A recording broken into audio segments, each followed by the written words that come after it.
श्रीभ्याभ्याम नमः। श्री राम जय राम जय जय राम।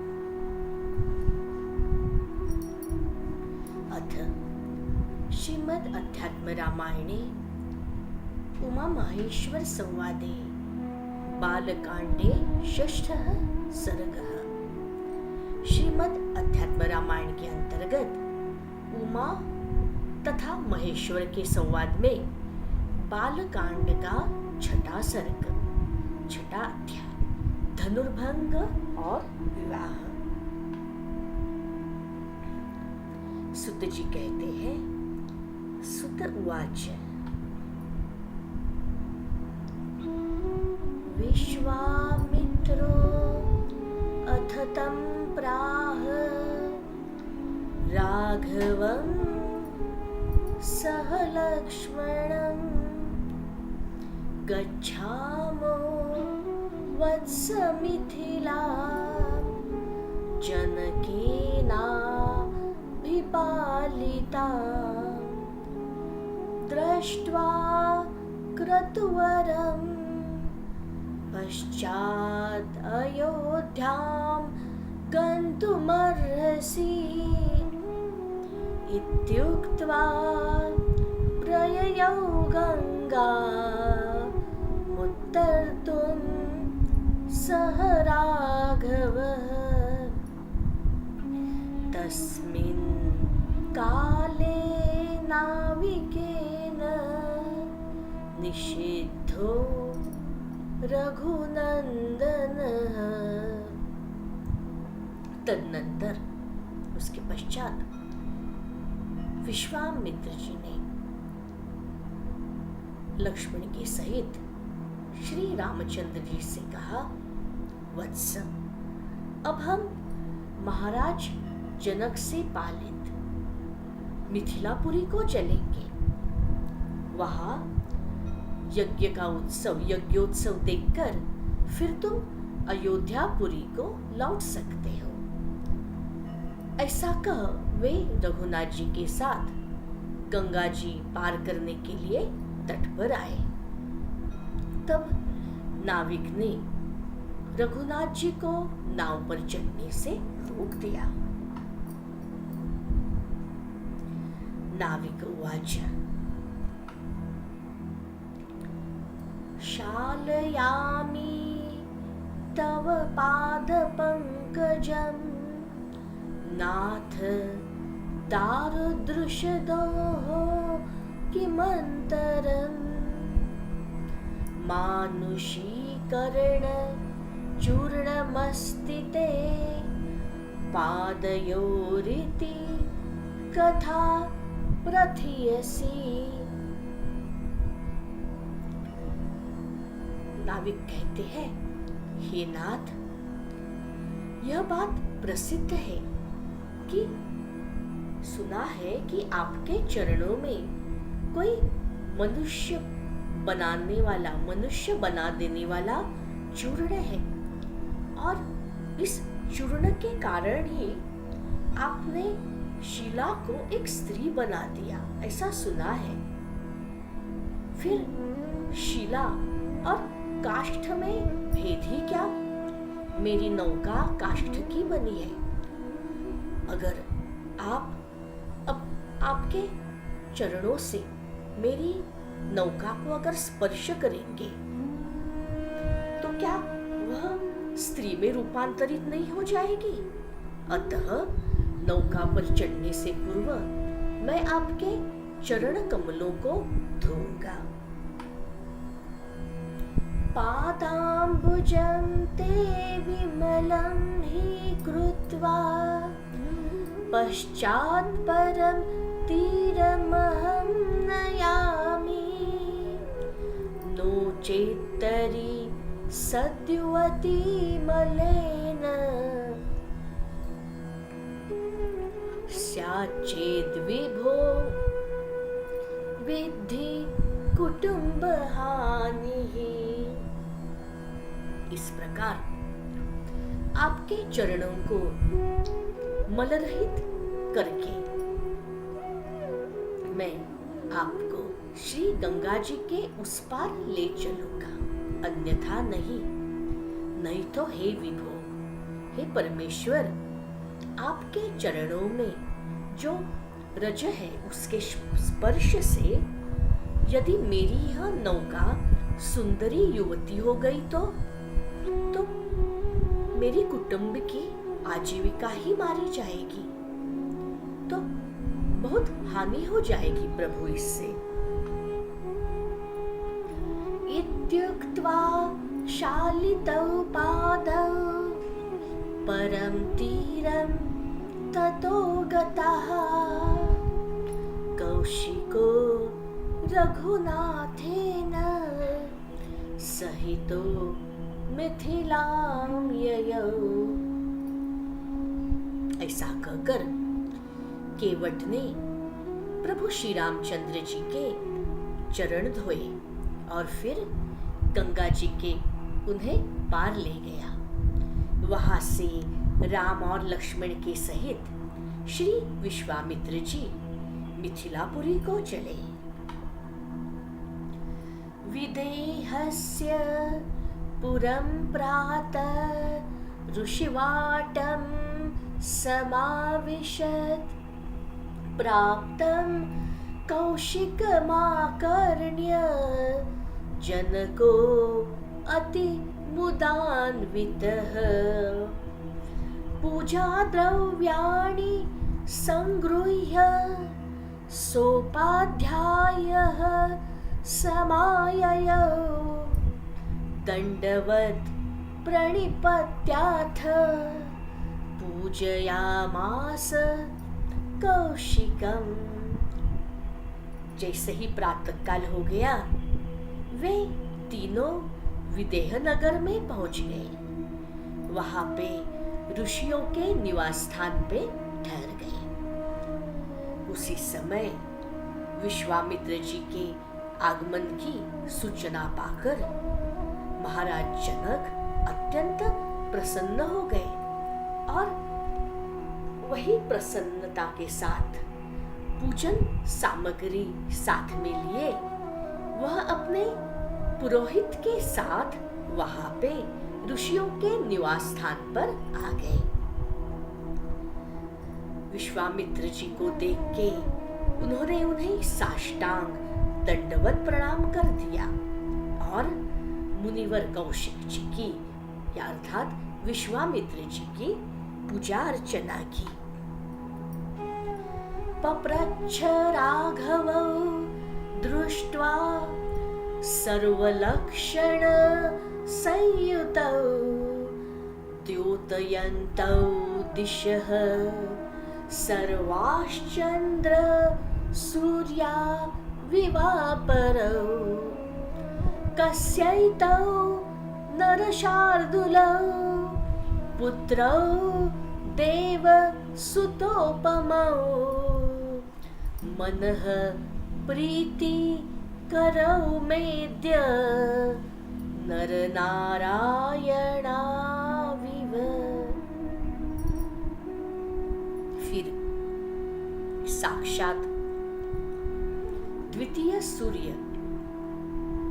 सूर्य तो एक है अंतरिक्ष में, परंतु साक्षात दूसरे सूर्य और चंद्रमा के समान जिनका तेज है, ऐसे तेज से अपने तेज से संपूर्ण दिशाओं को देदीप्यमान प्रभामान करते हुए उन सर्व लक्षण संपन्न रघुकुमारों को जनक जी देखते हैं और अचंभित होकर उनसे पूछते हैं।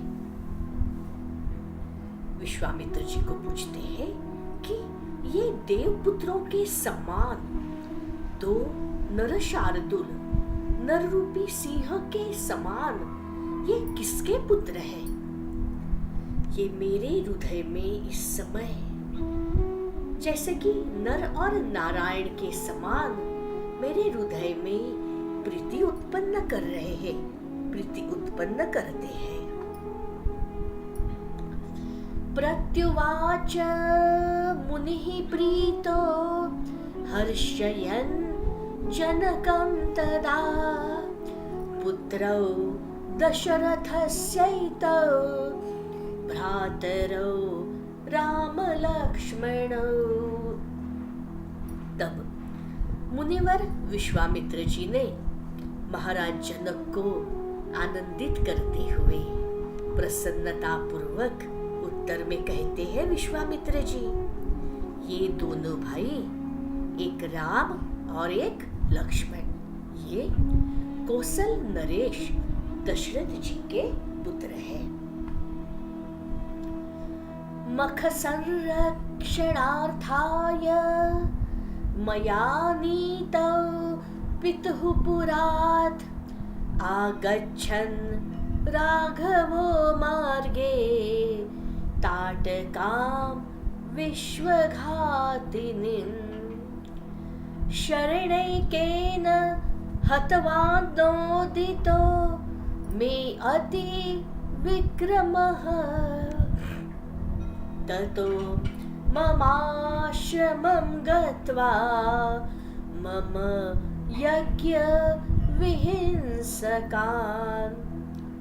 मैं इन्हें अपनी यज्ञ की रक्षा के लिए, राक्षसों से यज्ञ की रक्षा होवे इसलिए अयोध्या से इन राजकुमारों को मैं ले आया। मार्ग में आते समय मेरी प्रेरणा से अति पराक्रमी रघुनाथ जी है ये। इन्होंने एक ही बाण से विश्वघातिनी असुरी ताटका को मार डाला, उसका नाश किया। फिर उसके पश्चात देखते हैं आगे। सुबाहु प्रमुखान् हत्वा मारीचं सागरे अक्षिपत्। ततो गंगा तटे पुण्ये गौतमस्याश्रमं शुभम्।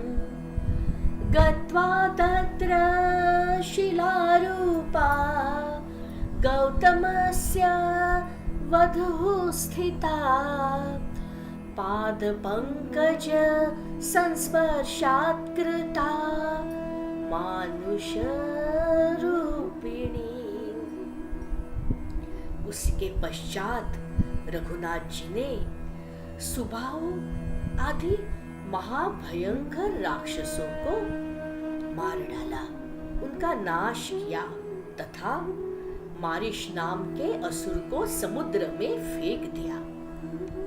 उसके पश्चात ये गंगा तट पर महर्षि गौतम का एक पुनीत आश्रम है, पवित्र आश्रम, वहां पे ये आ गए। वहां पे शिला रूप में स्थित गौतम पत्नी को देखी।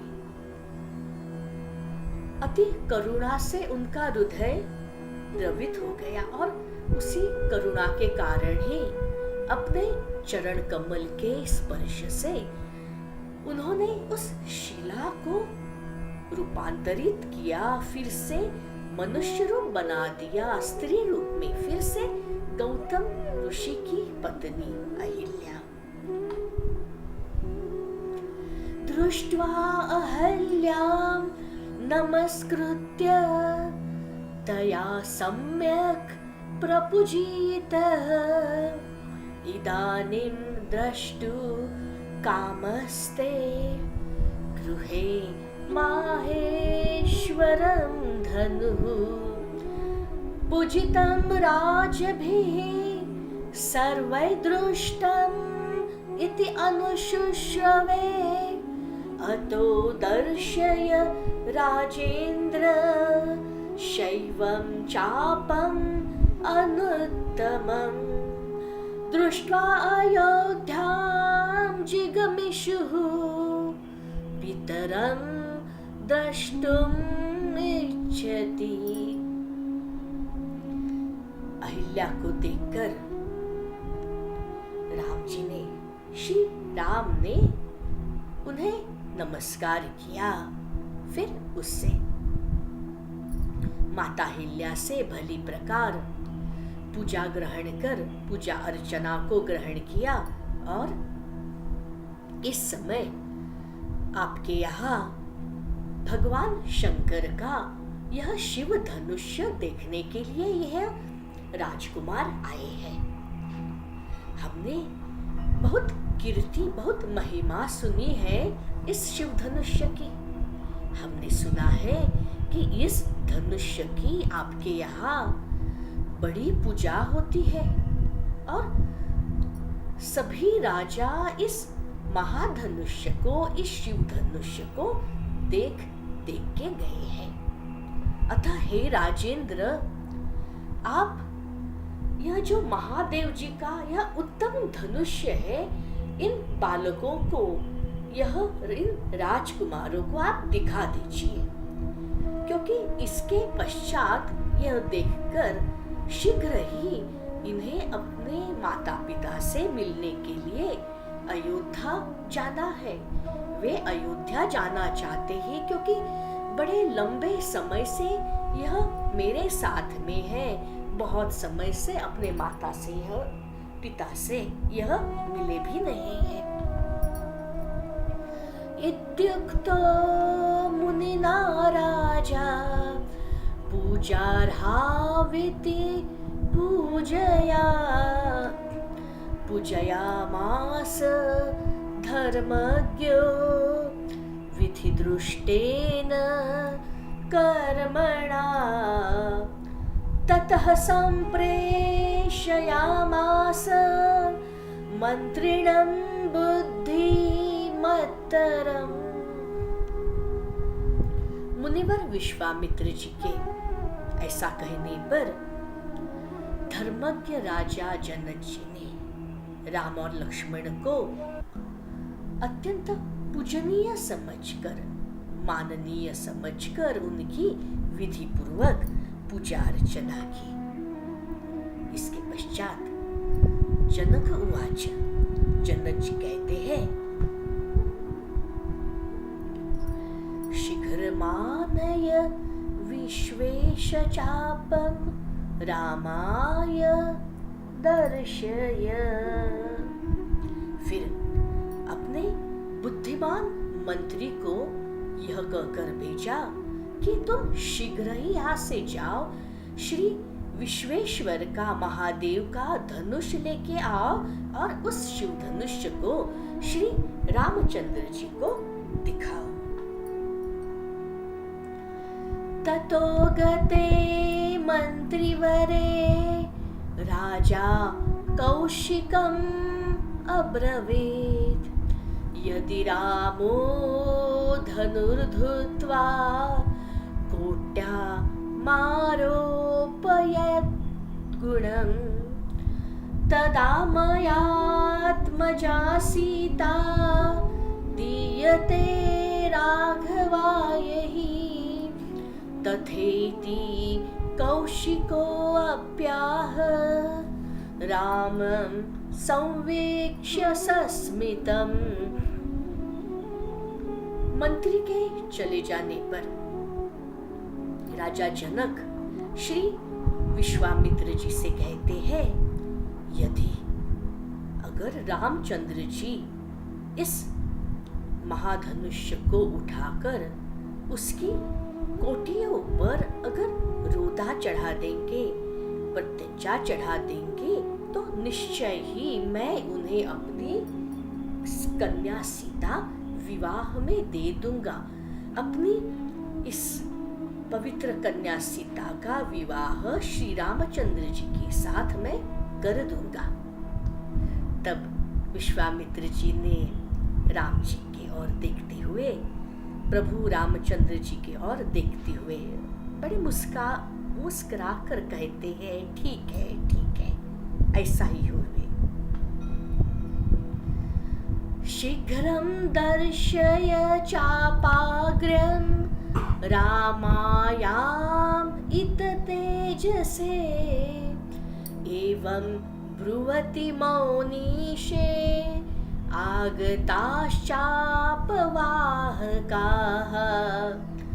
चापं गृहीत्वा बलिनः पञ्चसाहस्रसङ्गख्यकाः घण्टा शतसमायुक्तं मणिवज्रादिभूषितम्। राजन, आप शीघ्र ही वह श्रेष्ठ धनुष्य अमित तेजस्वी रघुनाथ जी को दिखाइए। मुनीश्वर के ऐसा कहते ही बड़े बलवान 5000 धनुष्य वाहक वहां पे आ गए। इतना महान वह शिव धनुष्य था, इतना जड़त्व, इतना जड़ धनुष्य था कि उसको उठाने के लिए 5000 धनुष्य वाहक लगे। वे उस श्रेष्ठ धनुष्य को वहां पे लेकर आ गए। उस धनुष्य में सैकड़ों घंटियां बंधी हुई थी और वह धनुष्य हीरे आदि और मणि और आदि रत्नों से, जवाहिरों से सुसज्जित था। ऐसी उसकी महिमा थी। इस प्रकार वह शिव धनुष्य अत्यंत पूजनीय था। दर्शयामास रामाय मंत्री मंत्रयतां वरः दृष्ट्वा रामः प्रहृष्टात्मा बद्ध्वा परिकरं दृढं गृहीत्वा वामहस्तेन लीलया तोलयन् धनुः आरोपयामास गुणं पश्यन् स्वखिल राजसु। तब परामर्शदाताओं में श्रेष्ठ उन मंत्रीवर ने, जो भी राजा को परामर्श देते हैं, अच्छी अच्छी सलाह देते हैं, श्रेष्ठ सलाह देते हैं, ऐसे श्रेष्ठ मंत्रीवर ने, सिर्फ कोई साधारण मंत्री नहीं, मंत्रियों में से श्रेष्ठ मंत्रियों ने राम को वह धनुष्य दिखाया।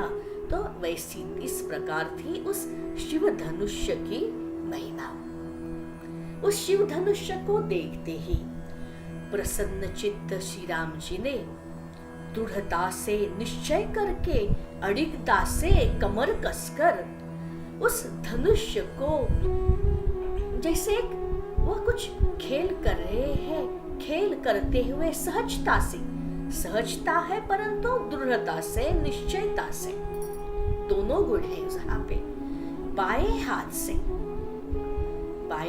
यानी बहुत सरलता से उठाकर उसे थाम लिया, पकड़ लिया और सभी राजाओं को देखते देखते उसके ऊपर उसे प्रत्यंचा चढ़ा दी, उस पर रोदा चढ़ा दिया उन्होंने।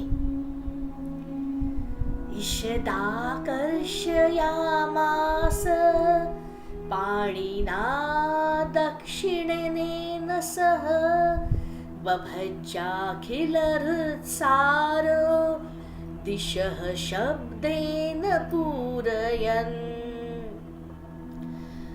बभज्जाखिलहृत्सारो दिशः शब्देन पूरयन् दिशश्च विदिशश्चैव स्वर्गं मर्त्यं रसातलम् तद्गद्भुतं भूत्तत्र देवानां दिवि पश्यताम्।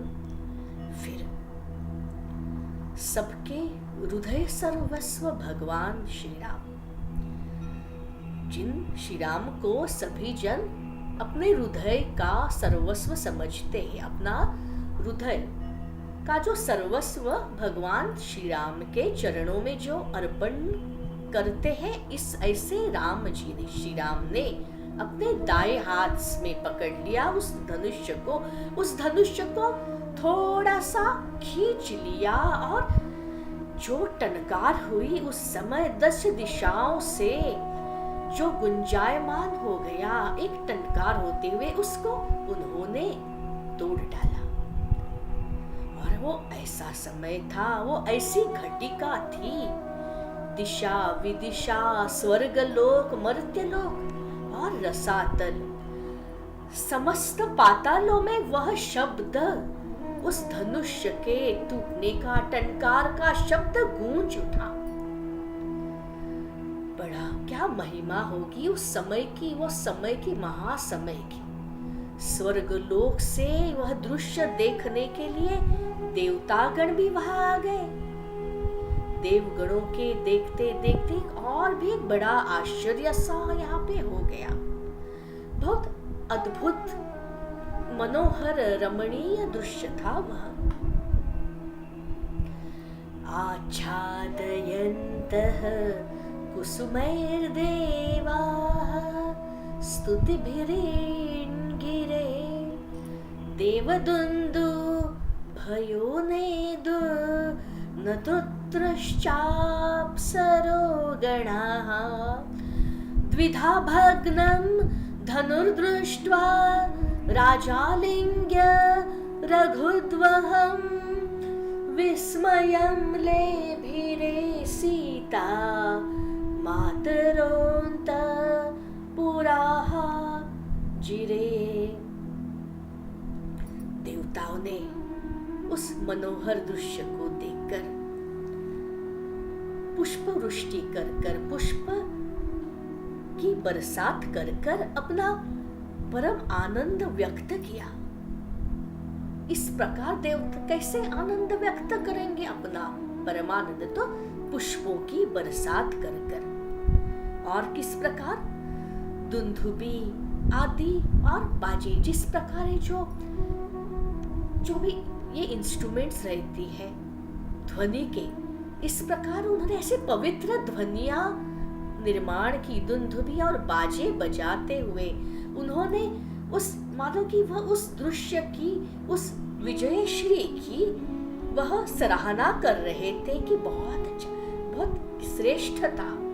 इस प्रकार उन्होंने उस समय की, उस दृश्य की स्तुति की। और किस प्रकार उस दृश्य की, उस समय की, उस बालक, उस राजकुमार श्री राम के कर्तृत्व की और कैसे प्रकार सराहना की जाए? तो अप्सराएं भी। और एक मार्ग था नर्तन का।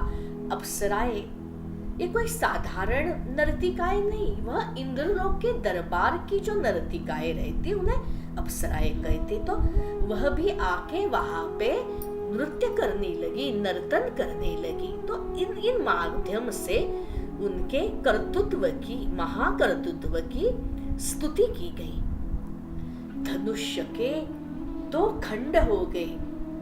इतना महान धनुष्य 2 खंडों में विभाजित हो गया। अचंभित हो गए महाराज जनक, परम आनंदित हो गए।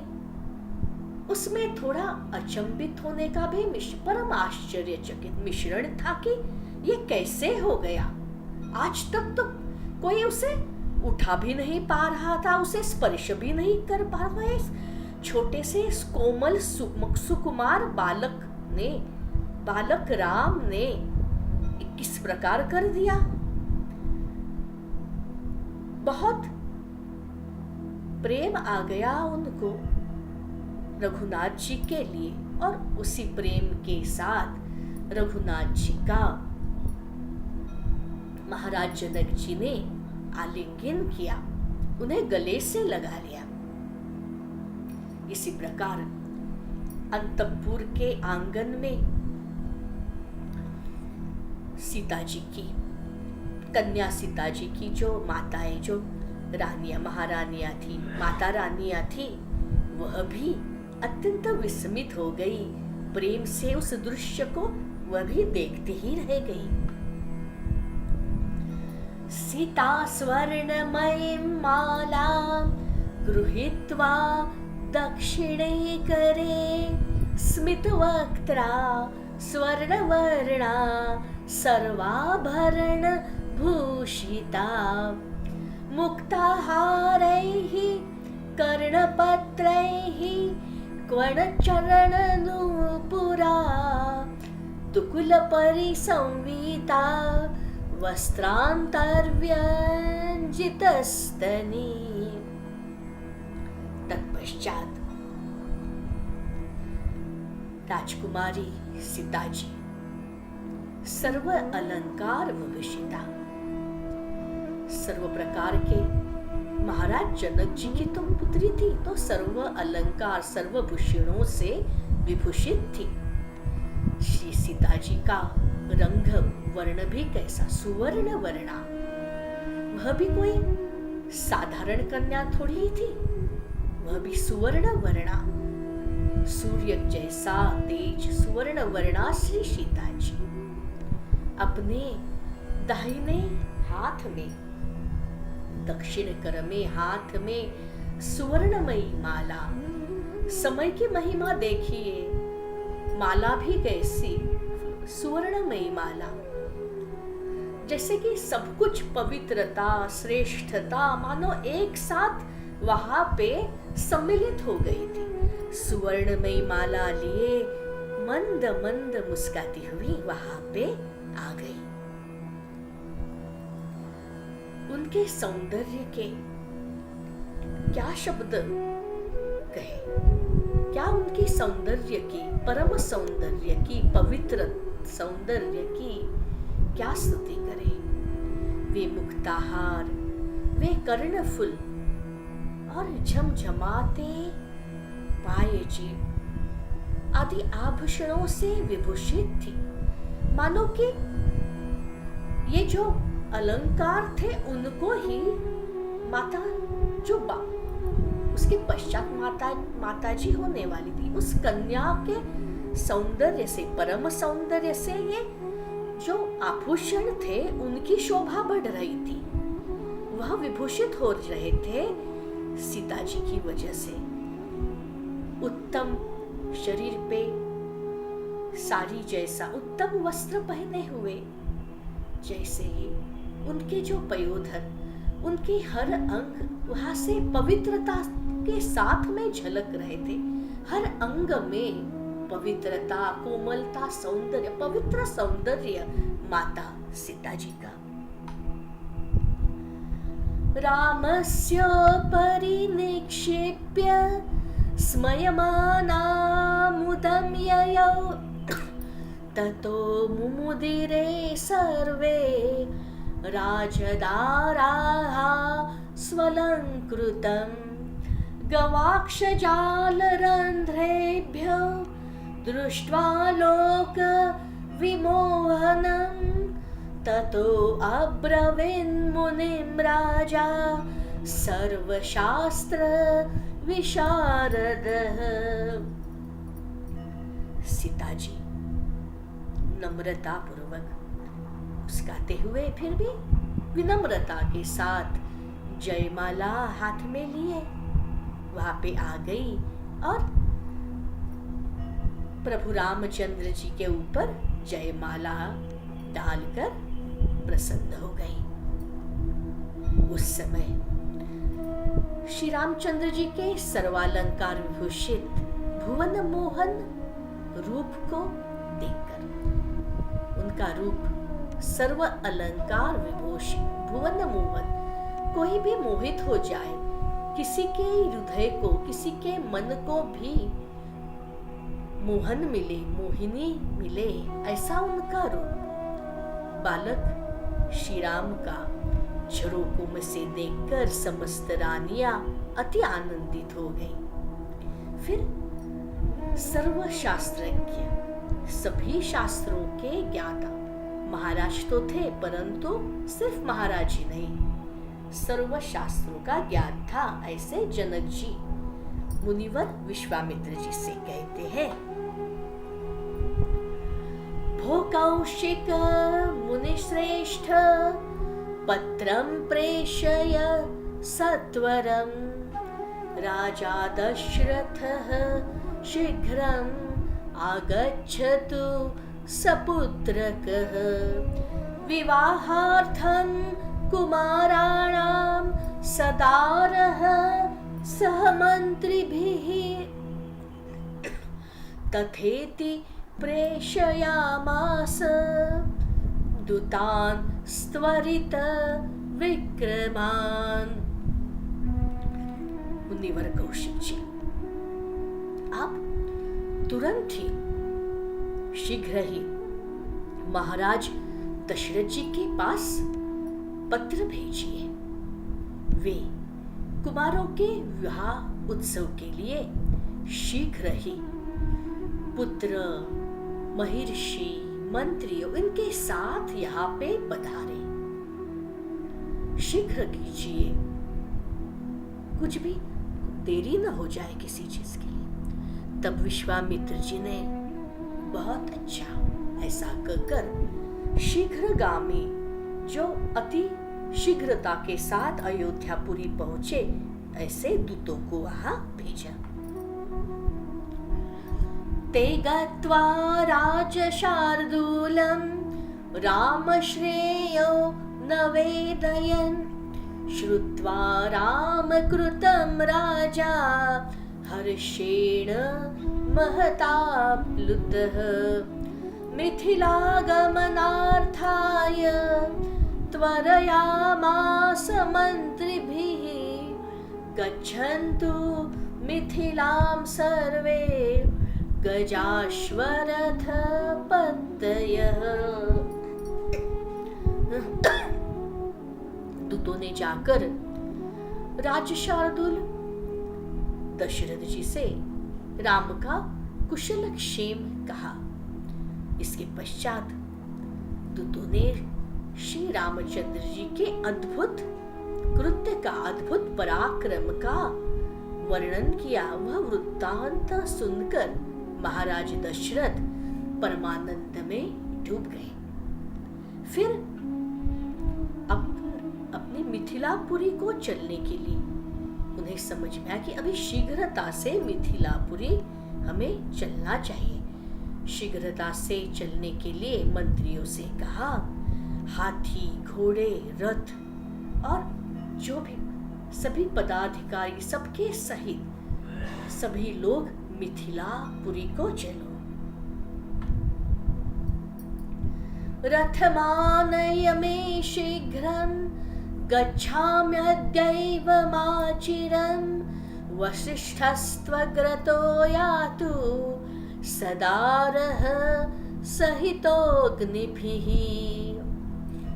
राममातृः समादाय मुनिर्मे भगवान् गुरुः, एवं प्रस्थाप्य सकलं राजर्षिर्विपुलं रथम्। मेरा रथ भी तुरंत ले आओ, देरी न करो, मैं आज ही यहाँ से चलूंगा। अग्नियों के और अरुंधति के सहित, माता अरुंधति के सहित मेरे गुरु मुनि श्रेष्ठ भगवान वशिष्ठ जी भी, और राम जी, प्रभु राम जी, बालक राम की माताओं को लेकर सबसे वह आगे चले। महत्या सेनया सार्धम् आरुह्य त्वरितो ययौ, आगतं राघवं श्रुत्वा राजा हर्ष समाकुलः।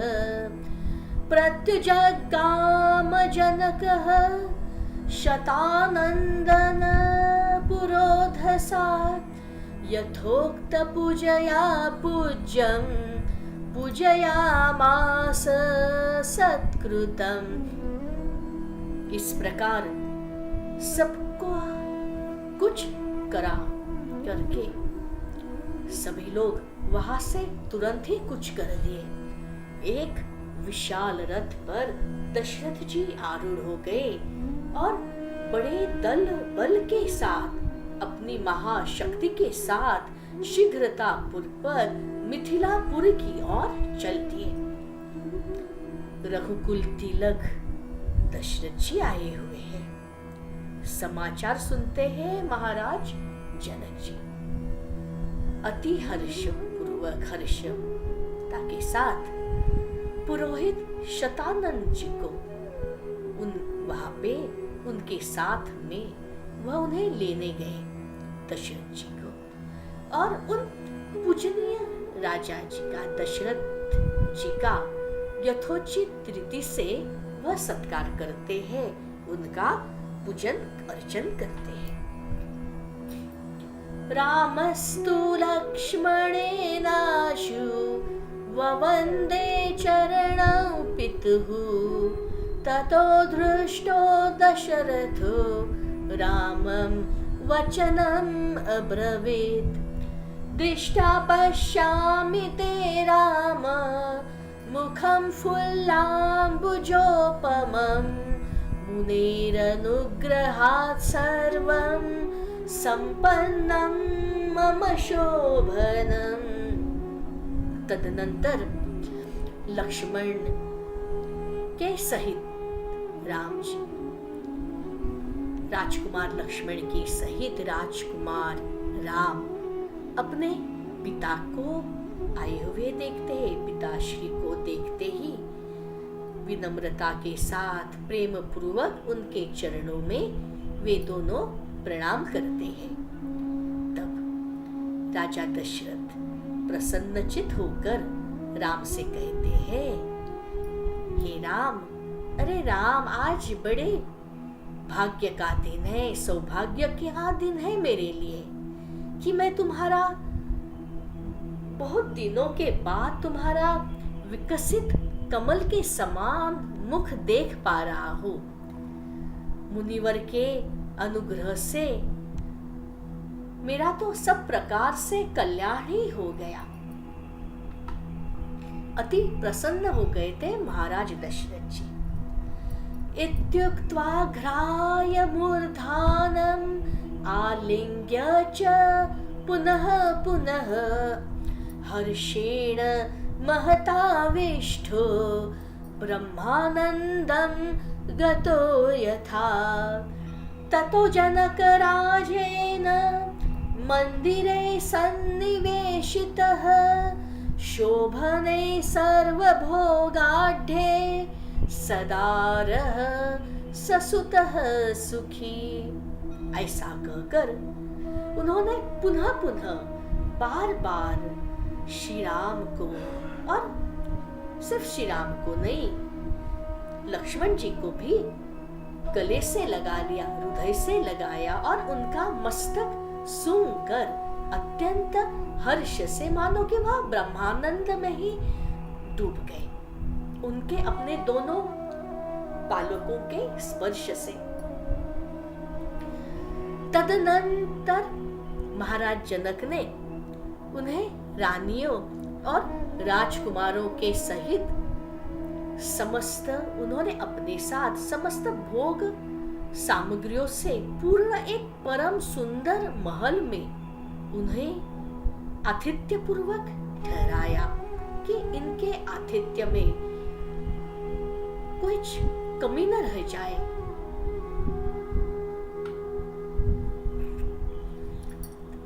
ततः शुभे दिने लग्ने सुमुहूर्ते रघुत्तमम् आनयामास धर्मज्ञो रामं सभ्रातृकं तदा रत्नस्तंभ सुविस्तारे सुविताने सुतोरणे मंडपे सर्वशोभाढ्ये मुक्ता पुष्प फलान्विते।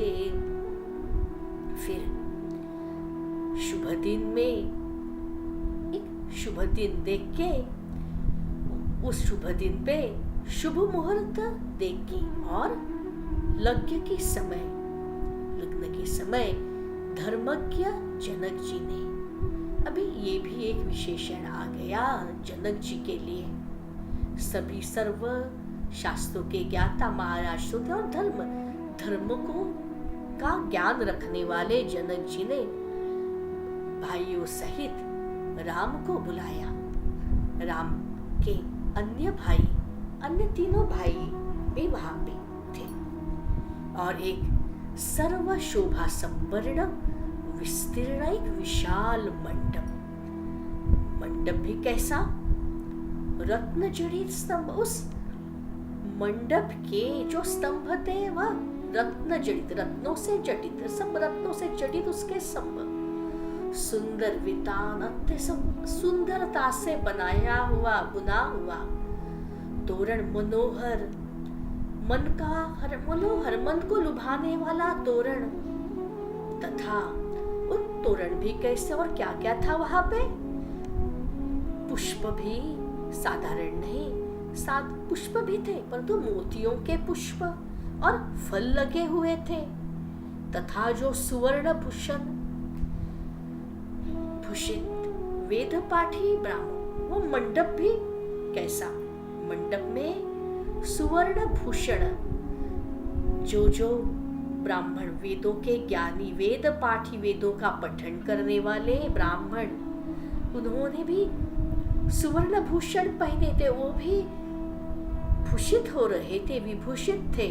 और ऐसे ब्राह्मणों से वहां पे विराजमान थे और वह खचाखच, मतलब वहां पे उन्हीं की ही गर्दी थी, वहां भी वही लोग थे, ब्राह्मण थे, वेद पाठी ब्राह्मण। वेद विद्धि सुसंबाधे ब्राह्मणैः स्वर्णभूषितैः सुवासिनीभिः परितो निष्ककण्ठिभिरावृते भैरीदुन्दिभिः निघोषैर्गीतनृत्यैः समाकुले दिव्यरत्नार्चिते स्वर्णपीठे रामं न्यवेशयत्। और सुंदर वस्त्र धारण किए निष्कंठी सुहागन नारियों से वह मंडप भरा हुआ था। श्री रामचंद्र जी को एक दिव्य रत्न जटित सुवर्ण सिंहासन पर बैठाया। उस समय भेरी, दुंदुबी आदि वाद्यों से, बाजों से तथा नृत्य और गान आदि का बड़ा ही कोलाहल, इनका संगम हो रहा था। कोलाहल यानी सभी, वहां पे नृत्य भी था, गायन भी चल रहा था, अनेक प्रकार की वाद्य भी बज रहे थे, दैवी परंतु एक राजस प्रकार का एक वातावरण बन गया था। और क्यों न होगा, क्योंकि प्रभु श्री रामचंद्र जी का माता सीता जी के साथ विवाह होने वाला था। वसिष्ठं कौशिकं चैव शतानन्दः पुरोहितः यथाक्रमं पूजयित्वा रामस्योभयपार्श्वयोः स्थापयित्वा स तत्राग्निं ज्वालयित्वा वपाधाय सीतामानीय शोभाढ्यां नानारत्न विभूषिता सभार्यो जनकः प्रायात् रामं राजीवलोचनं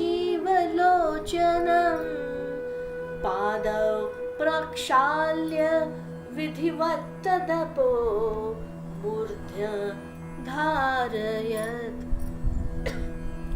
तब पुरोहित शतानंद जी ने श्री वशिष्ठ और विश्वामित्र जी का क्रमशः पूजन किया और दोनों को एक जगह, एक साइड पे श्री वशिष्ठ जो कुलगुरु और विश्वामित्र जी जो उनको मार्गदर्शन करने वाले, दोनों को रामचंद्र जी के दोनों ओर बैठा दिया।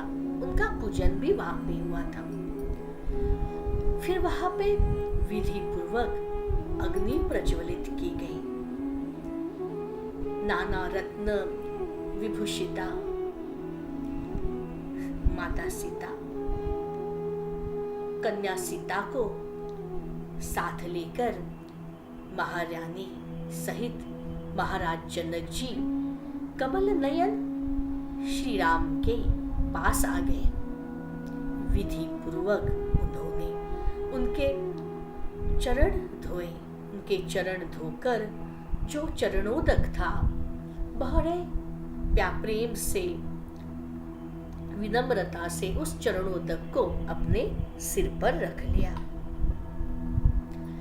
या धृता मूर्ध्नि शर्वेण ब्रह्मणा मुनिभिः सदा ततः सीता करे धृत्वा साक्षादोदकपूर्वकम् रामाय प्रददौ प्रीत्या पाणिग्रह विधानतः सीता कमलपत्राक्षी स्वर्णमुक्तादिभूषिता। जिसे शिव, ब्रह्मा और अन्य मुनिजन सदैव अपने मस्तक पर जिसको धारण करते हैं। फिर सीता जी का हाथ पकड़कर उसे जल और अक्षता के सहित, चावल के सहित प्राणी ग्रहण की विधि प्रीति पूर्वक श्री रामचंद्र जी के कर्मक्रम में दे दिया। कन्यादान की जो विधि चल रही थी, श्री रामचंद्र जी के कर कमलों में अपनी कन्या के, सीता जी के हाथ पकड़कर जल और चावल के सहित, अक्षताओं के सहित उनके हाथ में देकर महाराज जनक जी कहते हैं उन्हें, हे रघुश्रेष्ठ, मैं सुवर्ण और मुक्ता मोतियों के आदि से विभूषित ऐसी मेरी पवित्र, ऐसी मेरी ये जो पुत्री है, ये महागौरी का जो वरदान है हमें, यह कमल लोचना सीता मैं आपको सौंपता हूं। आप इसे ग्रहण कीजिए और प्रसन्न होइए। दीयते मे सुता तुभ्यं प्रीतो भव रघुत्तम इति प्रीतेन मनसा सीतां राम करे अर्पयन् मुमुद जनको लक्ष्मीं क्षीराब्धिरिव विष्णवे उर्मिलां चौरसीं कन्यां लक्ष्मणाय ददौ मुदा।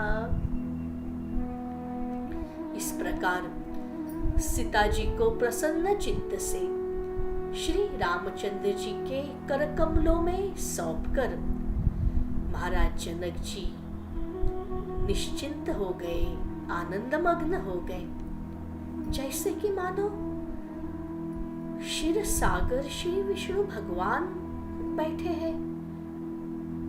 वही तो थे क्षीर सागर श्री विष्णु भगवान के कमलों में श्री लक्ष्मी जी को, श्री सीता जी को वह सौंप रहे थे और वही तो कर रहे थे वह।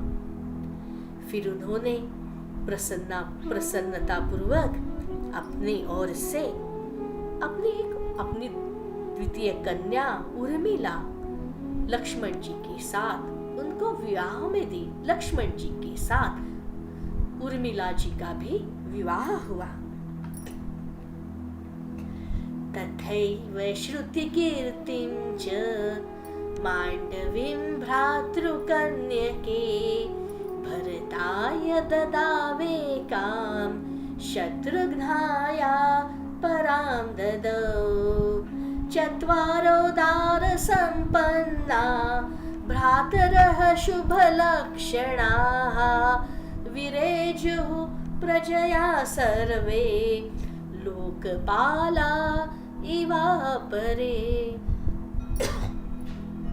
तथा अपने भाई की, अपने भ्राता की पुत्रियां, अन्य पुत्रियां मांडवी तथा श्रुतकीर्ति भी, ये दोनों कन्याएं भी क्रमशः भरत और शत्रुघ्न, इन दोनों के साथ इनके भी विवाह हो गए। चारों सुलक्षण संपन्न 4 भाई और 4 सुलक्षण संपन्न उनके 4 पत्नियां, 4 श्रेष्ठ महान परम जोड़े पति पत्नी के। दूसरे लोकपालों के समान अपने प्रकाश से सुशोभित हो गए। क्या दृश्य रहेगा वह, क्या समय रहेगा वह, क्या वह मंडप, कैसी आभा रहेगी वह। श्री राम, प्रभु श्री राम सिर्फ अपना ही विवाह नहीं, तो अपने जैसे अपने ही स्वरूप थे अपने भाई, उनके साथ उनकी 4 उनकी पत्नियां भी। इस प्रकार उस प्रभा थी, वो तो और ही बढ़ती गई, दुगनी चौगनी और ही बढ़ती ही गई। ततो अब्रवीत् वसिष्ठाय विश्वामित्राय मैथिलः जनकः स्वसुतोदन्तं नारदेना विभाषितं यज्ञभूमि विशुद्ध्यर्थं कर्षतो लाङ्गलेन मे सीतामुखात् समुत्पन्ना कन्यका शुभलक्षणा। तदनंतर मिथिलापति महाराज जनक जी अपनी पुत्री जानकी के विषय में जो देवर्षि नारद जी ने जो कहा था, वह सब वृत्तांत, उन्होंने जो संभाषण हो गया था, वह महर्षि ऋषि वशिष्ठ और विश्वामित्र जी को वह सुनाते हैं। विश्वामित्र जी को उन्होंने जो संवाद था, वृत्तांत अपनी पुत्री जानकी के बारे में क्या कहा था, वह सुनाते हैं। वे बोले, एक बार ऐसा हो गया, यज्ञ होने वाला था और यज्ञ के लिए एक पवित्र भूमि की आवश्यकता थी। भूमि तो देख ली, परंतु यज्ञ भूमि की पवित्रता करने के लिए, उसकी शुद्धिकरण करने के लिए वहां पे हल जोता जा रहा था, हल से जमीन जोती जा रही थी। और उस समय ऐसा आ गया कि जैसे ही जमीन को जोतते हुए वहां से, उस हल के अग्रभाग से यह सीता, यह एक नवजात बालिका के रूप में यह शुभ लक्षणा कन्या वहां से जमीन से प्रकट हो गई। तामद्राक्ष महं प्रीत्या पुत्रिका भाविता अर्पिता प्रिय भार्यायै शरच्चंद्र निभानना। एकदा नारदो अभ्यागा द्विविक्ते मयि संस्थिते रणयन् महतीं वीणां गायन् नारायणं विभुम्। उस समय मैंने इसे देखा, उस नवजात बालिका को देखा, और देखते ही मुझे हृदय में एक पिता का भाव आ गया। मुझे उस बालिका में पुत्रीवत प्रीति हो गई। इसलिए मैंने उस नवजात चंद्रमुखी बालिका को अपनी प्रिय पत्नी को सौंप दिया। एक दिन जब मैं एकांत में यह सब कथा जनक जी कह रहे हैं, मेरे पास महर्षि नारद जी अपनी महती नाम की वीणा बजाते हुए श्री हरि का गुणगान गाते हुए नारायण नारायण ऐसे गाते हुए वहां पे आ गए। परमात्मा ऋषिकेश भक्तानुग्रह काम्यया देवकार्यार्थ सिद्ध्यर्थं रावणस्य वधाय च जातो राम इति ख्यातो माया मानुष वेशधृ आस्ते दाशरथिर्भूत्वा चतुर्था परमेश्वरः। परमात्मा ऋषिकेश भक्तों पर कृपा, देवताओं की कार्य सिद्धि करने के लिए और रावण रूपी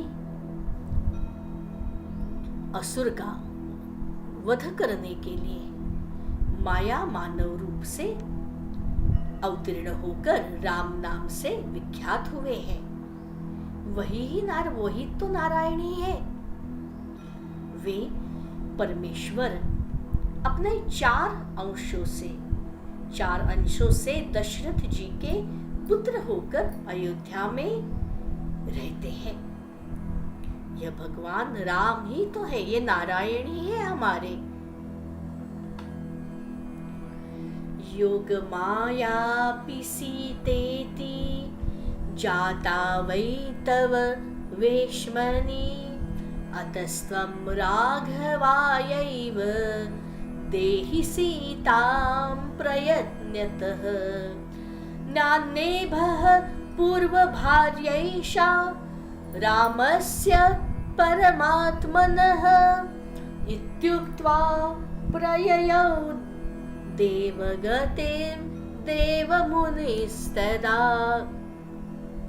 और इधर योग माया ने तुम्हारे यहाँ, आपके यहाँ सीता के रूप से जन्म लिया है।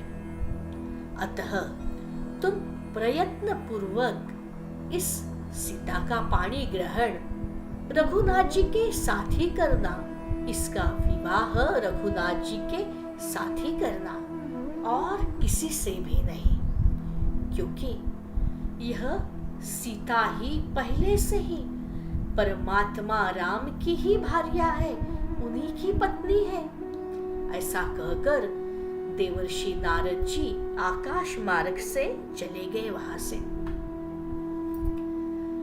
तदारभ्य मया सीता विष्णोर्लक्ष्मीर्विभाव्यते कथं मया राघवाय दीयते जानकी शुभा इति चिंता समाविष्टः कार्यम् एकम् अचिन्तयन् मत्पितामहगेहेतु न्यासभूतम् इदं धनु। तब से इस सीता को, कन्या सीता को मैं विष्णु भगवान की भार्या लक्ष्मी ही समझता हूँ, श्री लक्ष्मी ही है यह। फिर यह सोचते हुए कि अब किस प्रकार यह शुभ लक्षणा जानकी जो है मेरी कन्या, किस प्रकार मैं श्री रघुनाथ जी के साथ इसका विवाह कर दूं। तब मेरे मन में एक विचार आ गया, एक युक्ति मेरे मन में आ गई। मैंने एक युक्ति विचारी। पूर्व काल में श्री महादेव जी ने त्रिपुरासुर का भस्म, उसका नाश करने के लिए उसके अनंतर जो धनुष्य उन्होंने, उनके पास जो था वह धनुष्य मेरे दादाजी के यहाँ पे धरोहर के रूप में उन्होंने रख दिया। यही वह है शिव धनुष्य। ईश्वरेण पुरा क्षिप्तं पुरदाहादनन्तरं धनुरेत्पणं कार्यम् इति चिन्त्य कृतं तथा सीतापाणिग्रहार्थाय सर्वेषां माननाशनं त्वत्प्रसादान् मुनिश्रेष्ठ रामो राजीवलोचनः। मैंने यह सोचकर कि सीता के लिए, उसके पाणी ग्रहण के लिए सबके गर्वनाशक इस धनुष्य को ही यहाँ पे रखना चाहिए, और मैंने वैसा ही किया। गर्वनाशक यानी जब यह धनुष्य को भंग करने के लिए कोई आता है, कोई राजा महाराजा आता है वहां पे और उसे भंग नहीं कर पाता है, उसको उसे उठा भी नहीं पाता है, तो उसके अहंकार का वहां हरण हो जाता है, गर्व का नाश हो जाता है। और इसीलिए मैंने यह युक्ति सोचकर इस शिव धनुष्य को वहां पे रखा। हे मुनिश्रेष्ठ, आप ही की कृपा से यह कमल नयन श्री राम धनुष्य देखने के लिए यहाँ पे आ गए और मेरा मनोरथ, मेरी मन की इच्छा पूरी हो गई, मेरे मनोरथ सिद्ध हो गए यहाँ पे। आगतो अत्र धनुर्द्रष्टुं फलितो मे मनोरथः अद्य मे सफलं जन्म राम त्वां सह सीतया एकासनस्थं पश्यामि भ्राजमानं रविं यथा। हे राम, आज मेरा जन्म सफल हो गया कि सूर्य के समान देदीप्यमान आपका और सीता के साथ आप दोनों को, प्रभु श्री राम और श्री सीता, आप दोनों को एक साथ एक ही आसन पर मैं विराजमान आपको देख रहा हूं। अहो भाग्य मेरे, सौभाग्य मेरे। यह प्रभु, आपके चरण उदक को सिर पर धारण करके ब्रह्मा जी सृष्टि चक्र के प्रवर्तक हुए हैं, ऐसी इस चरण उदक की महिमा है। हे प्रभु, परम सौभाग्य मेरा। त्वत्पादाम्बुधरो ब्रह्मा सृष्टिचक्र प्रवर्तकः बलिस्त्वत्पाद सलिलं धृत्वा बुद्धि विजाधिपः त्वत्पादं पाशुस्पर्शाद अहल्या भर्तुशापतः सद्य एव विनिर्मुक्ता को अन्यस्त्वत्तोऽधिरक्षिता। आपके चरणों तक के प्रताप से, प्रभाव से ही बलि को इंद्र का पद प्राप्त हुआ। कथाओं में सुना है हमने, आप ही की चरण धूलि के स्पर्श से माता अहिल्या अपने पति के शाप से मुक्त हो गई। तो आप ही कहिए, आपसे बढ़कर कौन है हमारा रक्षक, और कौन आपके सिवा हमारी रक्षा कर सकता है? आप ही है, सिर्फ आप ही है वही हमारी रक्षा करने वाले, हमें सुरक्षित रखने वाले।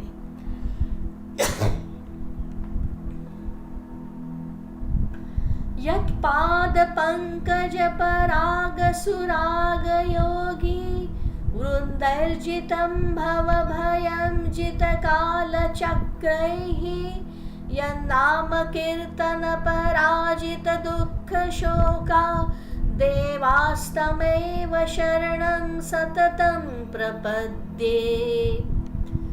जिनके चरण कमल पराग के रसिक, काल चक्र को जीतने वाले, योगीजनों ने संसार भय को भी जीत लिया तथा जिनके नाम कीर्तन में रह के, जिनके नाम स्मरण में, जिन नाम कीर्तन में लगे रहकर देवगण दुख और शोक को जीत लेते हैं, दुख और शोक के परे जाते हैं, सिर्फ आपके नाम स्मरण से, नाम के कीर्तन में लगने से। उन आपकी मैं निरंतर शरण ग्रहण करता। इति स्तुत्वा नृपः प्रादाद राघवाय महात्मने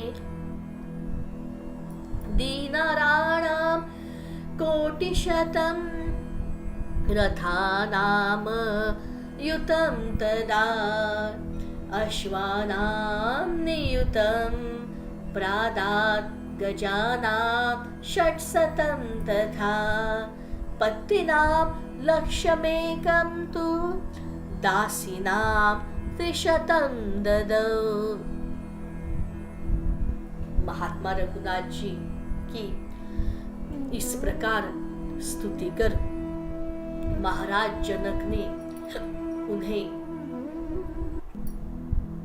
100 करोड़ दिनार, 10,000 रथ, 10 लाख घोड़े, 600 हाथी, 1 लाख पदाती और 300 दासियां उन्हें उनके साथ में दे दी।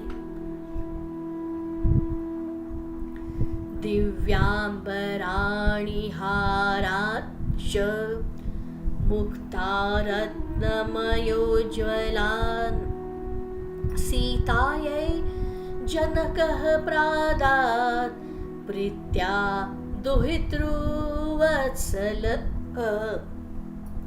वसिष्ठादीन् सुसम्पूज्य भरतं लक्ष्मणं तथा पूजयित्वा यथा न्यायं तथा दशरथं नृपम् प्रस्थापयामास नृपो राजानं रघुसत्तमं सीतामालिङ्ग्य रुदतीं मातरः साश्रुलोचनाः। तथा सीता जी को भी पुत्री वत्सल जनक जी ने प्रेम पूर्वक अनेक दिव्य वस्त्र तथा अनेक मोती और रत्न जड़ित ऐसे अनेक उज्जवल आभूषण, अनेक हार दे दिए। उसके उपरांत वशिष्ठादि ऋषियों की पूजा अर्चना की। भरत, लक्ष्मण, शत्रुघ्न और महाराज दशरथ जी का धन दान आदि से यथोचित सत्कार किया, उन पूजा अर्चन की उनका भी, और बड़े प्रेम पूर्वक आनंद से रघुश्रेष्ठ महाराज दशरथ जी को वहां से विदा किया, उन्हें विदाई दी। पर माताओं की क्या कहे, माताओं का तो हृदय ही पलकों के नीचे, आंखों के पलकों के नीचे रहता है। जरा सा ये हो गया तो नैनों से अश्रु जो बहने लगते हैं। फिर माताओं ने रुदन करने वाली अपनी कन्या सीता जी, जिनकी आंखों में अश्रु हुए थे, अभी अपनी माताओं से, अपने पिता से, अपने सभी लोगों से अभी विदा जो होने वाली थी। माताओं ने सीता को गले लगा लिया और नेत्रों में साश्रुपूर्ण नेत्रों में जल भरते हुए कहा,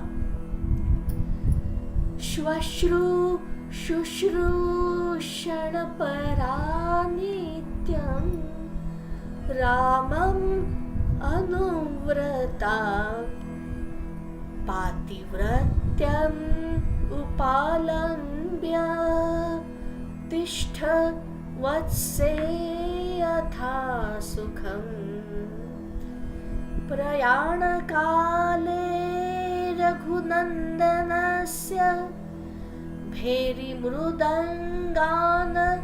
कतुर्यघोषः स्वर्वासि भेरी घनतुर्यशब्दैः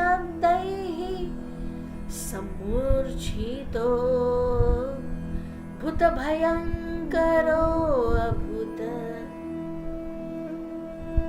माताएं कहती है विदाई के समय, हे वत्से, हे पुत्री, हे कन्ये, तुम सास ससुर की सेवा करती रहना, उनकी सेवा करती हुई सदा रामचंद्र जी की अनुगामिनी रहना, उनका अनुगामन करना, पातिव्रत्य धर्म का अवलंबन करना और अब वहां पे सुखपूर्वक आयुष्य बिताना, वही सुखपूर्वक रहना। तदनंतर रघुकुल तिलक श्री रघुनाथ जी वहां से कुछ करते समय भेरी, मृदंग, आनक और तुर्य आदि बाजों का घोष करके अपना, इसी से दिखता है कि उनका जो पराक्रम था, ये वाद्य क्या दर्शा रहे थे, उनको जब पराक्रम, उनका जो परम श्रेष्ठ कर्तृत्व, जो एक जो शक्ति का जो ये था, किस प्रकार व्यक्त करे, तो इन सबके घोष के साथ आकाश में देवताओं के बजाए हुए भाई, भेरी, झांझ और तुर्य, ये भगवान का जय जयकार हो रहा था, प्रभु रामचंद्र जी का, वे नारायण का जय जयकार हो रहा था। तुर्य आदि के शब्द मिलकर प्राणियों का, और भय यानी किसके लिए, जो शत्रु है, जो आसुरी शक्तियां हैं, उनका अभी विनाश अभी शीघ्र ही, अभी वो समय दूर नहीं।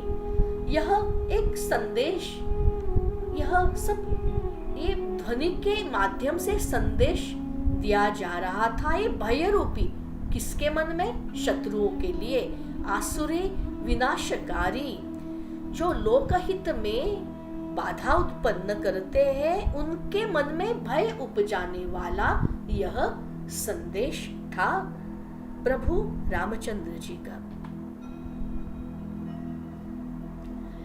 इति श्रीमद् अध्यात्म रामायणे उमा महेश्वर संवादे बालकांडे षष्ठः सर्गः। श्रीमद् अध्यात्म रामायण के अंतर्गत उमा और महेश्वर के संवाद में जो बालकांड का छठा सर्ग यानी छठा अध्याय नामक धनुर्भंग और विवाह, यह पूर्ण हुआ।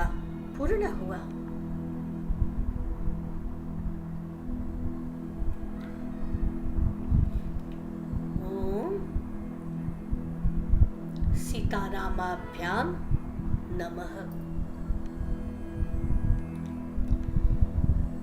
श्री राम जय राम जय जय राम, श्री राम जय राम जय जय राम, श्री राम जय राम जय जय राम, श्री राम जय राम जय जय राम।